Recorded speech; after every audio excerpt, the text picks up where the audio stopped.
Hi, everyone. This is Eartha, and welcome back to Transition Awareness Breathing Podcast. Thank you for joining me. This series of energy, I'm introducing my new book, When Two Worlds Collide. It's available on Amazon.com. It is an honor to sit down with you and go over some of the thoughts and feelings that stimulated me to write this book. In this final episode on energy, I would like to first start out by just kind of doing a review of what we talked about in the first couple of episodes.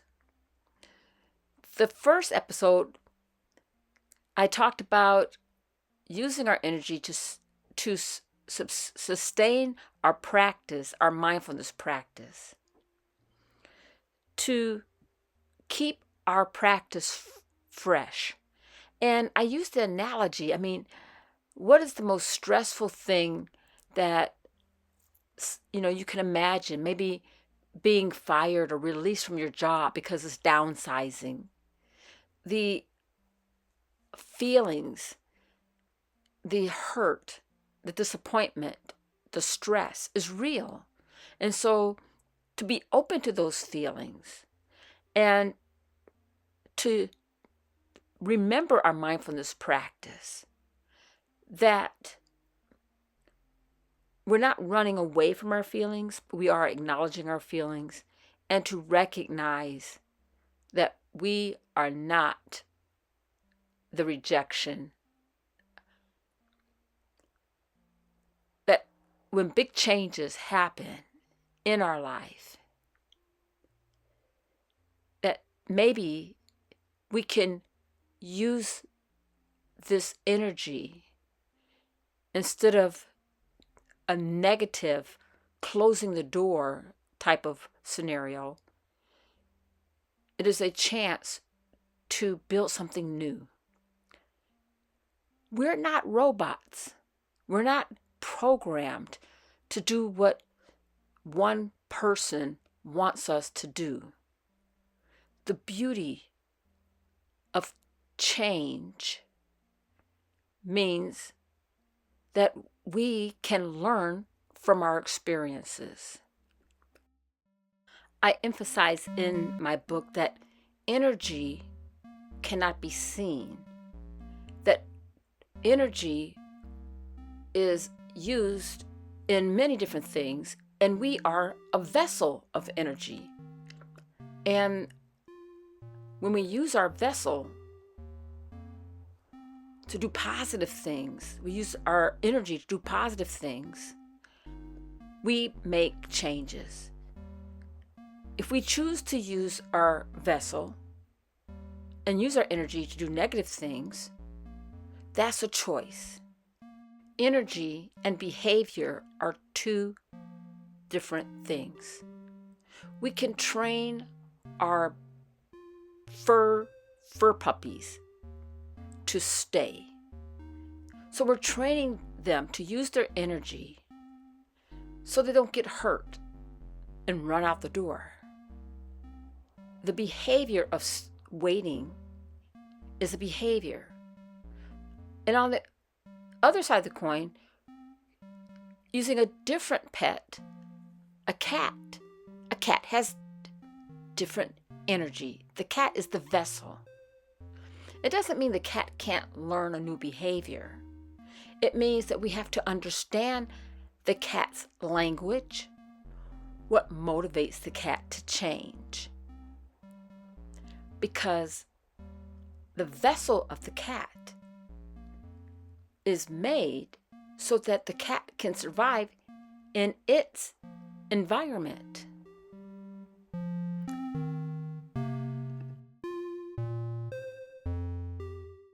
Now, I'm not sure if pets do mindfulness in their mindfulness perspective in their world. But I do know that they do have instincts that drive them to behaviors so that they can survive or to get their basic needs fulfilled. And so the instinct and the behavior is not the energy. The energy is the surge that causes them to change. As human beings, we also have a choice to use our energy, the surge, to change, to bring forth an energy from within that may be negative, and to put it in a way that brings positive to our world, to our community. Some people use their energy for art. Some people use their energy for building things. Some people, like me, use their energy to write and to teach. It's all a choice. So I'd like for you to be open and invite you to get yourself into a comfortable position, whatever that may be. And just to focus just for a moment on your energy. What are you feeling? What surges are you aware of right now? And as you're tuning into your energy, we know that we are complex beings in a complex world, and yet there's a connection that we can connect inside ourselves.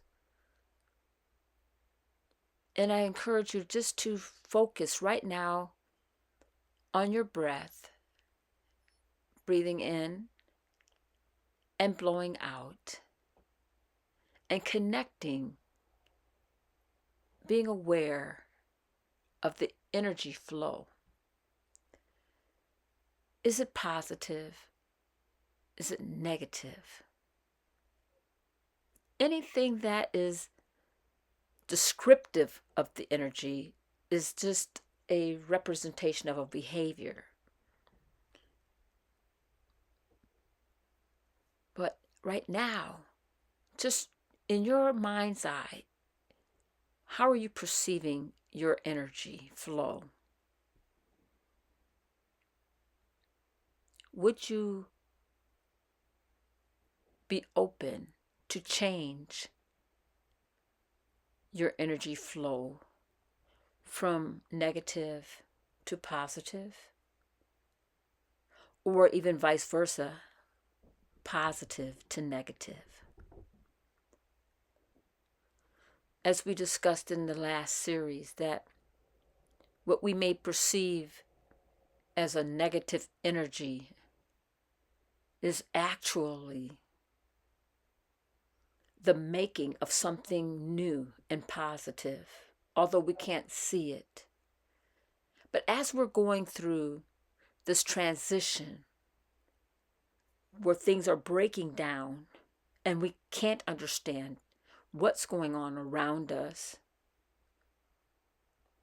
and before we speak critically or fill the environment with judgments, I invite you to look within yourself, because oftentimes what comes out of our mouth is the insecurity from within ourselves.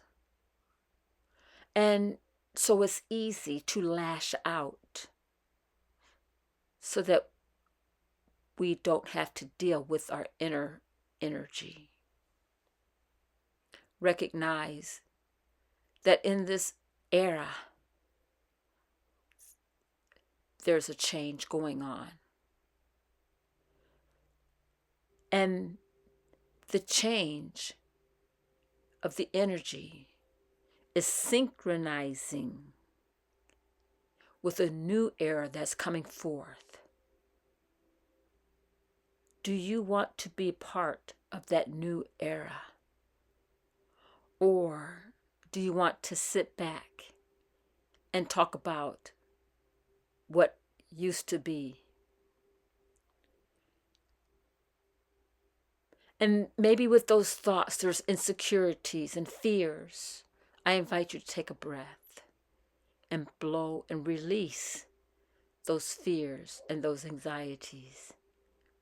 I encourage you to see this as an opportunity to go beyond where you have gone before, that this is new territory. And if you find that things are not going as you had planned, to reevaluate, and maybe there's something we need to learn before we go forward. The energies that's surging within us is breaking stereotypes. It's a new energy. It's a dual energy. I invite you to be open and get my book and be ready to participate in the new era that's coming, whether we're ready for it or not. End of practice. And so here's where the mindfulness part comes in with my book, as I challenge us to be creative and being open to the thought that there are different energies that's emerging.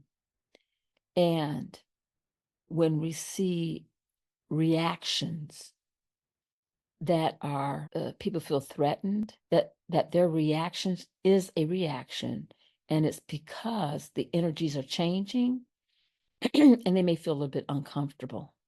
And so that maybe it'll be my next book, dealing with change. So what's the next step when maybe there is a desire to change, but there may be a little bit of instability on how to change? But I encourage you, and I hope that you reach out and get my new book, When Two Worlds Collide. Tell me what you think about it. As feminine energies and masculine energies become more obvious because of the change in our society. In closing, I think, and this is not like a, well, I just came up with this idea. That's not it. This is, according to the statistics, the world population is decreasing, especially in Europe, in Asia, and America.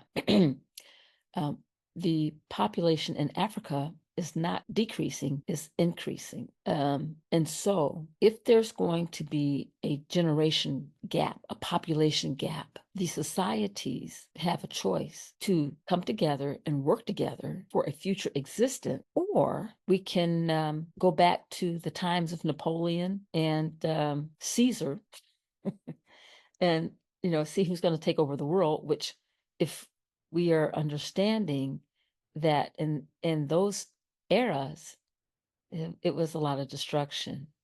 And I think as a society, we've got to grow beyond destruction. We're so much more capable of doing more. We have the technology, we have the intellect, we have people from all different parts of the world that can collaborate and bring together solutions to world problems. And if we would use our energies, I think that I can't even imagine the solutions that can be developed. So anyway, thank you so much for joining me. My book is on Amazon.com. You can get an ebook, a soft paperback book, or a hard copy. Tell me what you think, and I look forward to talking to you again next time. Bye.